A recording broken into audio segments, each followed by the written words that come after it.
Hello, my dear students. Welcome back. I know, your exams are just around the corner, and this frog chapter, it can feel a bit tricky, right? But please, don't you worry one bit. We're going to tackle this together, and I promise we'll make it super, super simple and fun. All right, let's jump right in, shall we? Today, we're getting to know our common Indian bullfrog, Rana tigrina. He might look a bit jumpy, but trust me, by the time we're done, you'll know this little fella inside and out. So, relax and let's get started. So, first things first, let's meet the frog. And you know what? This creature has some amazing survival superpowers. It's got some really cool tricks. Not up its sleeve, of course, but you get what I mean. Okay, here's a big word. Don't get scared. Poikilotherms. Sounds complicated, but all it means is cold-blooded. See, we humans have a constant body temperature, right? But for frogs, it's different.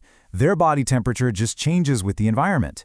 If it's chilly outside, the frog is chilly inside. Super hot? The frog is super hot too. This is a really important concept, my dear students. Remember it. So how do they manage? Well, this is where their superpowers come in. First up, camouflage. You know those cool Instagram reels where someone snaps their fingers and their outfit blends into the background? Frogs are the original experts at that. They change their skin color to hide. Then, to escape the crazy summer heat, they go for a long summer sleep called estivation.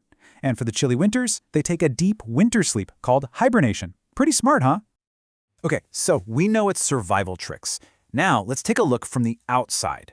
We're going to talk about its morphology. Again, don't let the words scare you.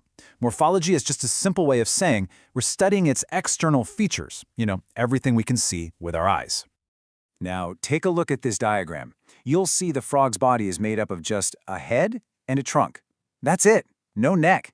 And check out those big, bulging eyes. They have this amazing transparent eyelid called a nictitating membrane. It's basically like having built-in swimming goggles, protecting their eyes underwater. So cool. And you see that little circle right behind the eye? That's its ear, or tympanum. And what about its legs? Well, the front ones, the forelimbs, are kind of short, with 4 fingers. But the back legs, the hind limbs, wow, they are long, muscular, and have 5 webbed toes. Any guesses why?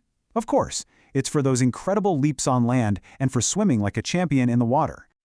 Okay, so we've seen the frog, but how can you tell if it's a male or a female? Well, in frogs, the males and females look a little different. And there's a term for this, sexual dimorphism. It's an important one for your exams. It just means the boys and girls of the same animal type have some different physical features.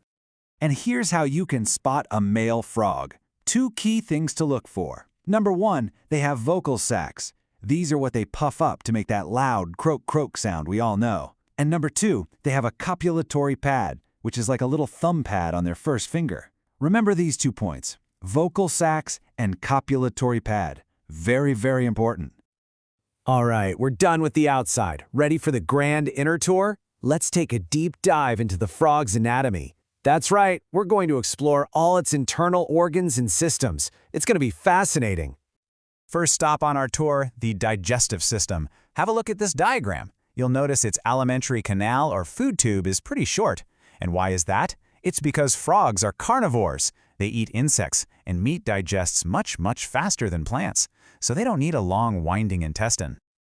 So, the path of food is super simple. The frog zaps an insect with its cool, sticky, 2-lobed tongue. From the mouth, the food travels down the esophagus, into the stomach, and then the intestine. Finally, the waste goes to the rectum and out through a special opening called the cloaca. Now, this cloaca is like a common exit door for everything: food waste, urine, and even reproductive cells. A one-stop exit. Okay, quick exam check. This is a very popular question, so listen carefully. How many chambers does a frog's heart have? What do you think? Take a guess. And the answer is 3. That's right, a 3-chambered heart. Please, please don't forget this number. So, what does a 3-chambered heart look like? It has 2 upper chambers, the atria, and just 1 single lower chamber, the ventricle. This is a huge difference from us humans, We have a 4-chambered heart. This comparison point is a favorite in exams, my dears. Moving on, let's look at the reproductive systems. On the left here, you can see the male system. Notice that pair of yellowish, oval-shaped testes? And on the right, that's the female system, with her ovaries. See how clear the difference is in these diagrams? So we've seen all the important parts. Now, let's see how they lead to new life. It's time for the amazing story of frog life and love, all about their reproduction and development. It all starts in the water. The female lays thousands of eggs, we're talking 2,500 to 3,000 at once. The male then fertilizes them, and this happens outside the body, in the water. Then these eggs hatch into a larva, which we all know as a tadpole. It looks just like a little fish, right? But then the magic happens. The tadpole goes through a complete change called metamorphosis. It grows legs, its tail disappears, and it transforms into an adult frog. Isn't that just incredible?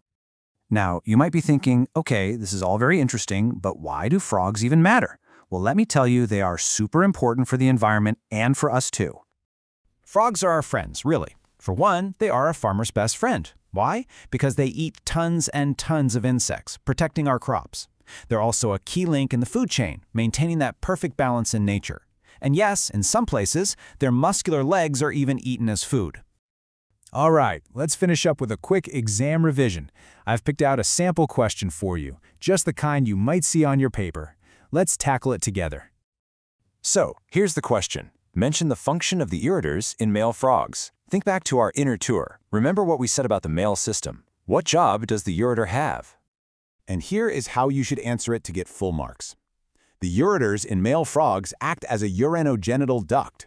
Urino for urine, genital for sperm.